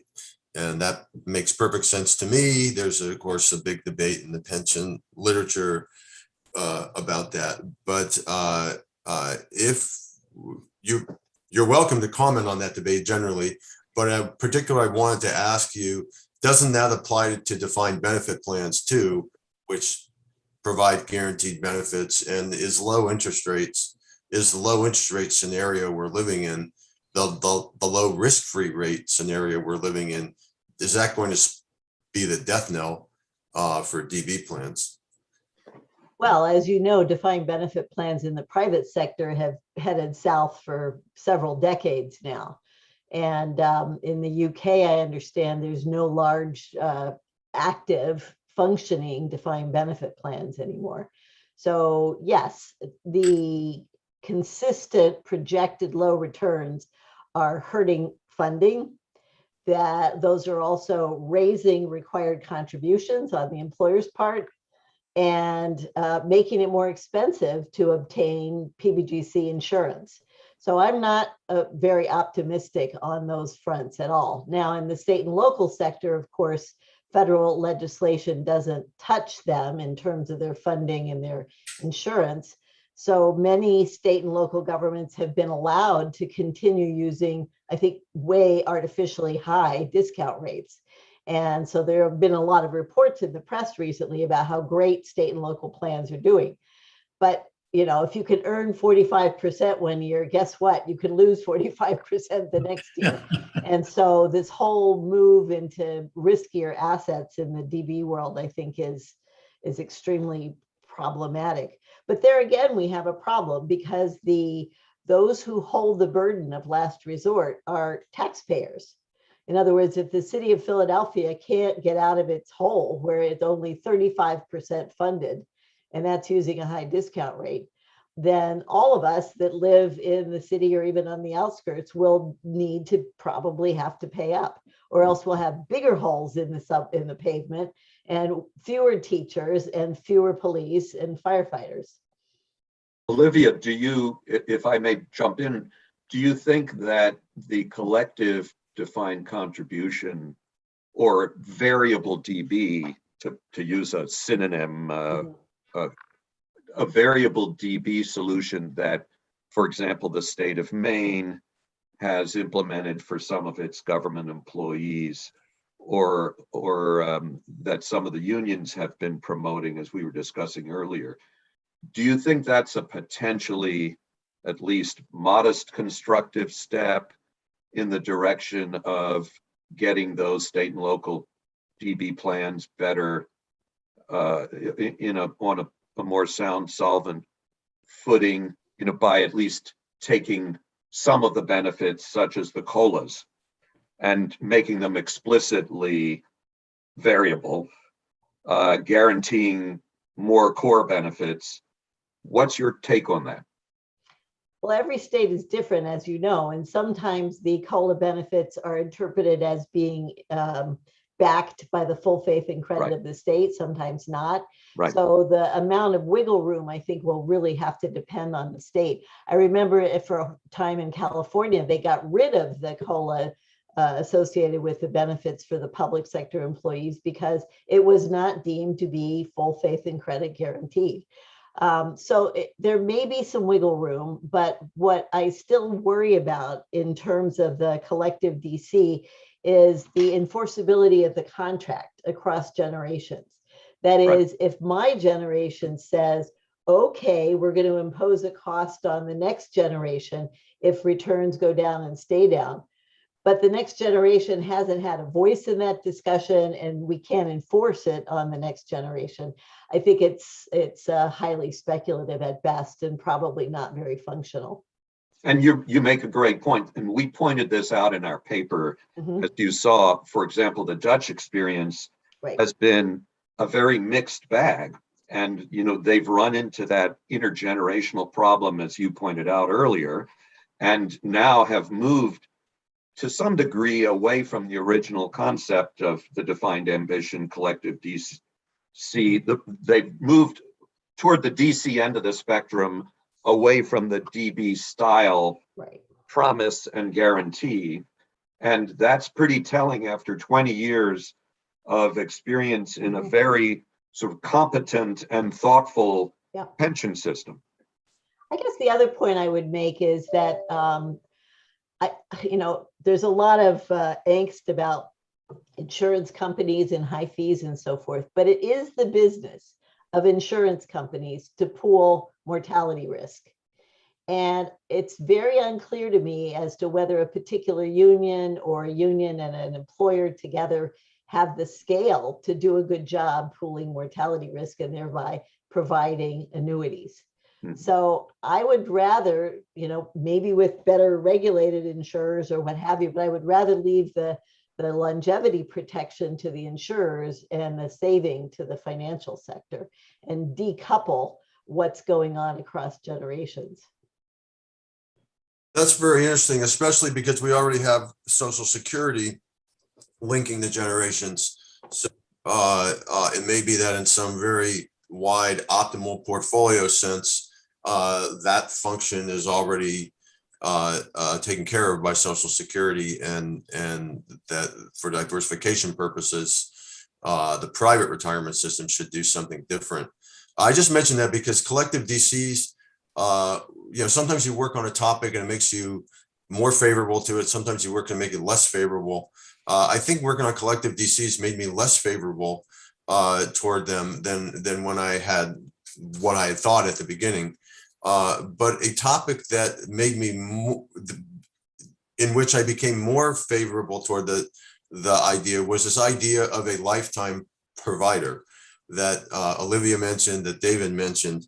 And basically, it's been a subject of active debate within RSP because David and I like the idea and Mark has concerns about it.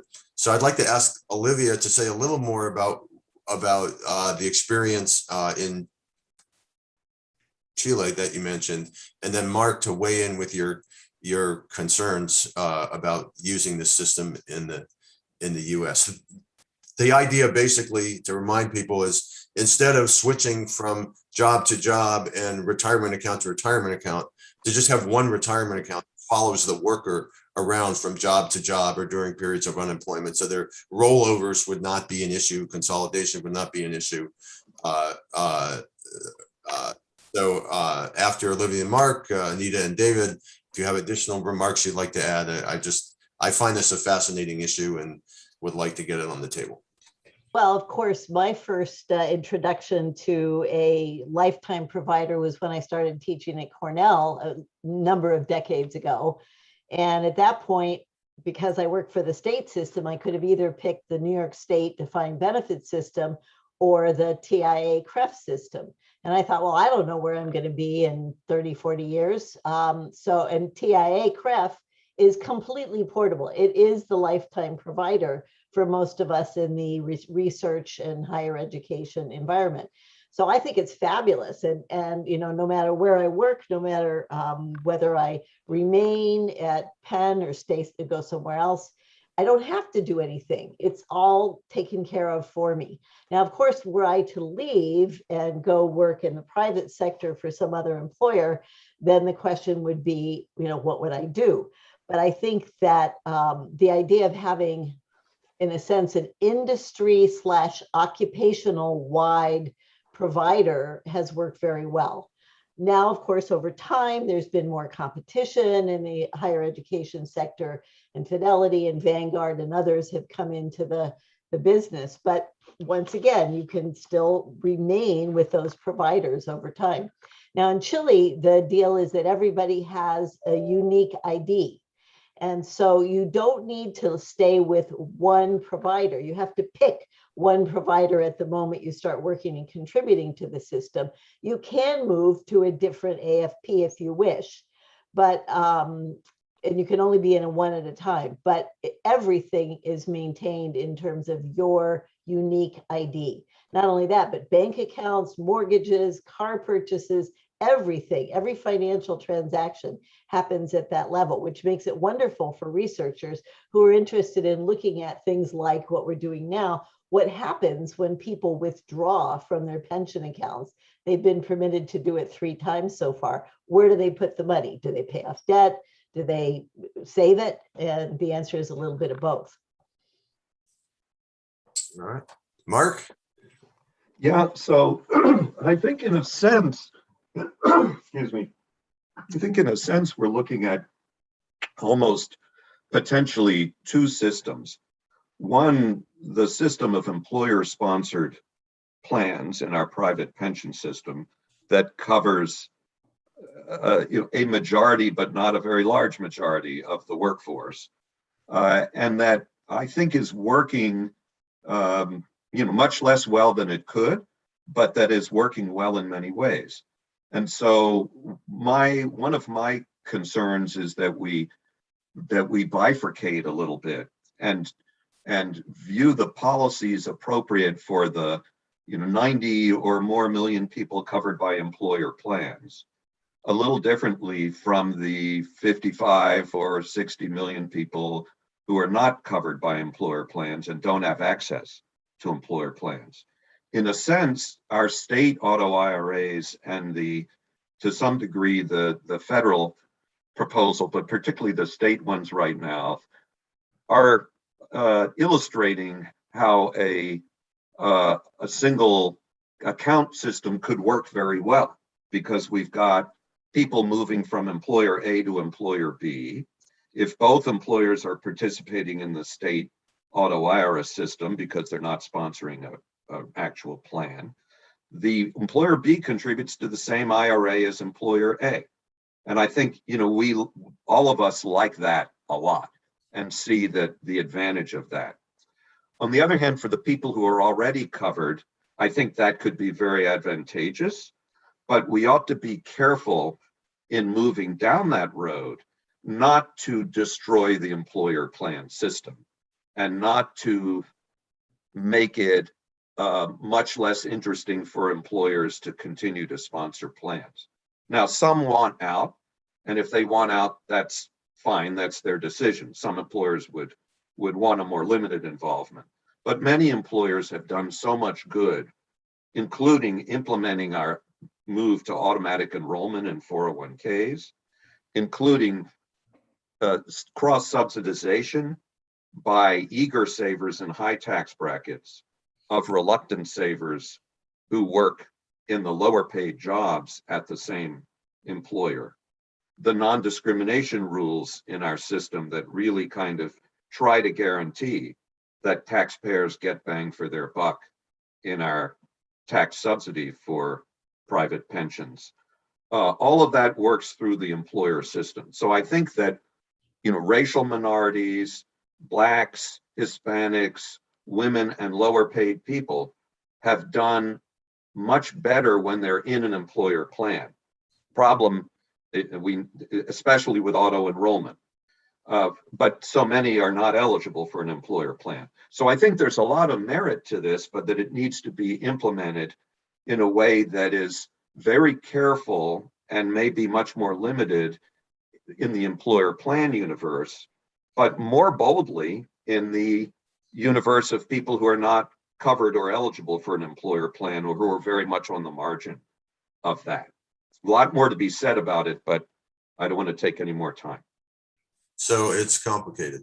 Anita, let me come back to you and ask you to comment on this, or more generally, you've done work on social insurance, on the economics of aging. How does this topic or your research fit in to how we should be thinking about lifetime provider or retirement reform? Yeah, so with the single account per worker question, it's something that I find interesting that we're discussing, because every time I present my work to different audiences, I think that's one of the first questions that people ask. Wait, the IRS has all this information. Why don't we just, at least on the information side, present it in a unified way to everybody? And I don't have a good answer for that, other than maybe there's a lot of liability, or there used to be a letter, now there's not. So I think this is something that there's a lot of interest in, and I think people are quite surprised that there's not an option to have a single consolidated account. So I really appreciated the policy proposals along those lines. With my own work, I think I've done some work on intergenerational transfers for retirement planning and giving. And so I think the comment I made on thinking about the household unit and the family unit is something that I'd be interested to hear more from my panelists on, because I think one of the benefits a lot of this consolidation is also that as people age, it seems that adult children often step in to help parents, especially those who maybe where the child may be more financially literate than the parent for a host of reasons.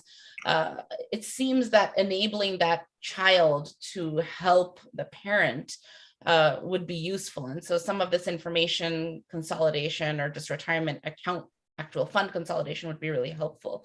But I'd be curious if others have thoughts on that intergenerational aspect of retirement planning and kind of old age planning, because that's been an area of my own work. Yeah, good. Let's let David comment on lifetime provider, and then we'll start talking about that. Yeah, I think that's a really interesting question. I know there's a project underway right now by some of the retirement consumer groups to look at, for instance, retirement benefits in divorce and things along that line. And all of that needs to be dealt with. On the lifetime provider, one of the things that I think is interesting is that when we've talked to many employers, their response has been basically, well, my first goal right now is not to get sued. And I have a feeling that in this era, that moving to something like a single lifetime provider might be something that many employers find actually very attractive, and that, again, with care, this could be added into a way that actually strengthens the employer benefits. This is especially true in the event that Congress does go forward with requiring employers with 5 or more employees to offer some type of a retirement savings benefit or pension there. Now let's turn to the intergeneration. I think that's absolutely fascinating. I think that's something that we definitely need to look at, especially because we are in a very fluid situation, both in the case of the workforce, but also in the case of the family unit. One of the interesting intergenerational issues is that poverty seems to be transmitted more directly in Black households across generations than in white households. So if a Black household is in poverty, the chance that the kids are in poverty is very high relative to that same for white households. And that raises tons of issues on its own. But maybe we should focus here on the retirement implications, the implications of retirement system for people of color. An earlier RSP volume released about 10 years ago laid out a number of the concerns relating to people of color in retirement and advocated a number of proposals, of which the logic of was similar to what Mark just said earlier, which is that getting people into the employer system is a uniquely helpful thing relative to trying to do it all on their own. But more generally, to what extent is the retirement system failing Black people, people of color, women, minorities, et cetera? How should, we've talked a lot about retirement instruments. We haven't talked so much about the people that are using them. How can we address the issues of people of color in the retirement system?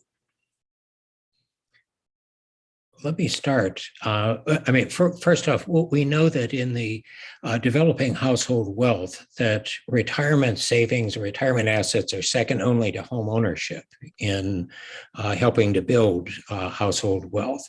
And I think this is something that we need to deal with very directly. Olivia actually touched on one of the problems that we face in working in this area, which is actually asset tests.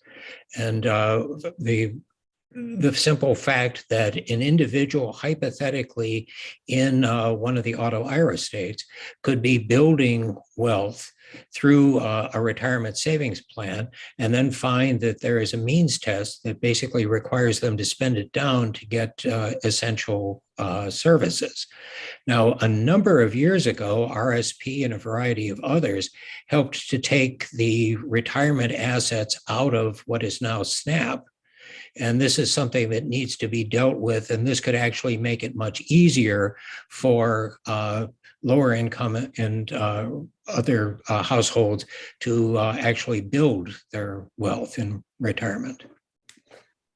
And I would add, Olivia, we very much agree with your point. And I guess our mistake was only asking you to comment on 15 papers, because if we'd gone back to some of our previous books and papers, David's referring to that effort, which he was involved in, by the way, to help, if I recall correctly, David, get the asset test reformed in food stamps and SNAP. But long before that, Bill, you remember when Peter Orszag and you and I were working with Bob Greenstein on this issue. Right. And the Center for Budget Policy Priorities put out a paper which we, helped support and inform on precisely this topic. So, Olivia, it's not that we don't focus or care about it. It's that we only turn back to it every 20 or 30 years if there hasn't been much progress in the interim. I would note that California, to your point, David, I talked to them at length about this when we first instituted the program in California and when we first proposed that the states have these auto IRAs. And they looked very carefully. And it turned out, very fortunately, that most of the programs that actually applied to the California residents who are eligible for the California CalSavers Auto IRA did not impose a penalty on the saving. In other states, they might have to some degree, but when they went through program by program, it was a much better picture. There was much less of a reason for concern. That doesn't mean it's true, in general. And I think we all agree that reforming that, as David suggested, would be the key here, to provide some leeway for lower income people to save and get public assistance. another point that I would like to mention, if I could, is that we have a paper that just came out in the Journal of Retirement, which compared white women, Black women, and Hispanic women in terms of their retirement preparedness. And what we found was that Black and Hispanic women are not as likely to hold assets, but they're more likely to hold debt, especially student debt. And so that was interesting to us because I hadn't anticipated that as well.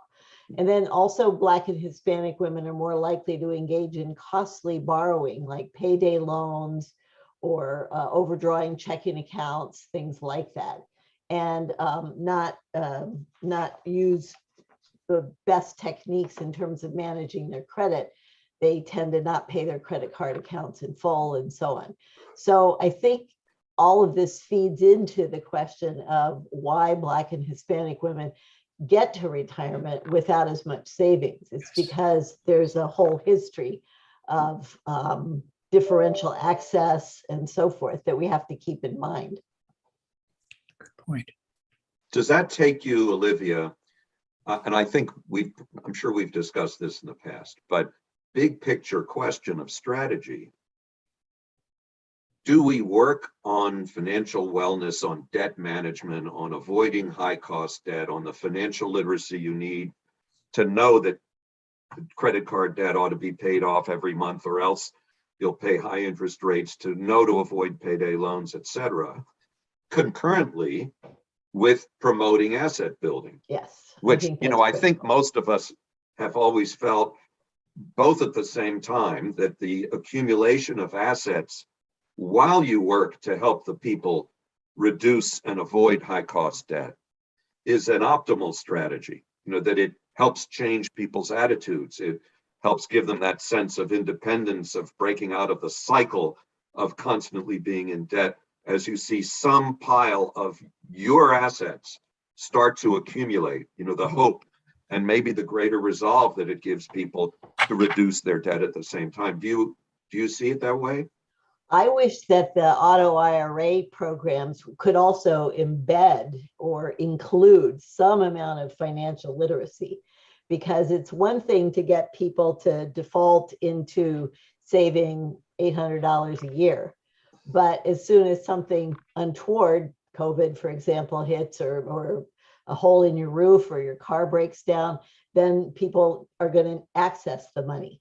And to the extent it's there, that's beneficial. Maybe they won't have to take on such high cost debt. But then we're led back to the question, are these really retirement accounts that people are using to save for their older years? Or are they primarily rainy day accounts, which people also need?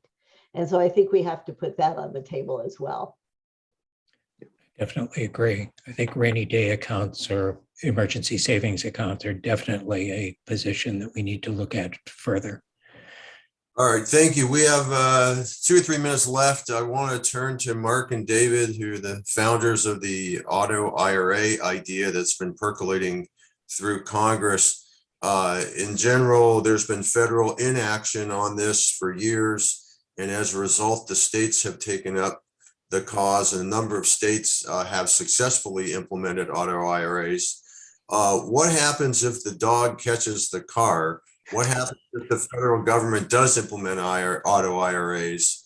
How will that interact with the existing state auto IRAs? David, shall I start or? Sure. Okay. We have 2 minutes. Yep, we'll share the 2 minutes.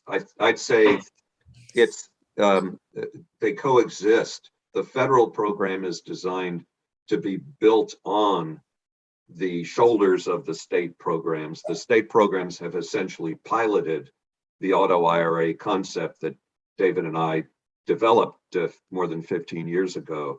And having a nationwide auto IRA would be integrated with the state programs so that they would all work together. The states that have already enacted these laws would be enabled to continue with the current programs that they have or programs similar to those. States that have not enacted these laws would be part of the nationwide automatic IRA, and it would all fit together in a harmonious way. David? Yeah, I mean, the state programs are working, and they are working both to cover individuals who need this assistance, and they're also actually helping to promote the creation of private retirement plans also. So absolutely, the state programs would continue, and arguably, assuming that they meet the federal standards going forward, new programs from states could continue to be created. They benefit employees. They are simple, easy to understand, et cetera. And I will stop there. All right, that's a great place to stop. Let me start by thanking Anita and Olivia for superb comments. I want to thank the outstanding AV team at the Brookings Institution that always makes these things work. And we want to thank Chris Pulliam, who's been our co-author and sort of the glue guy on this entire set of events. And finally, thank everyone for attending. And it's 12 o'clock and we are done. So thank you very much. Have a great day. Thank you. Thanks.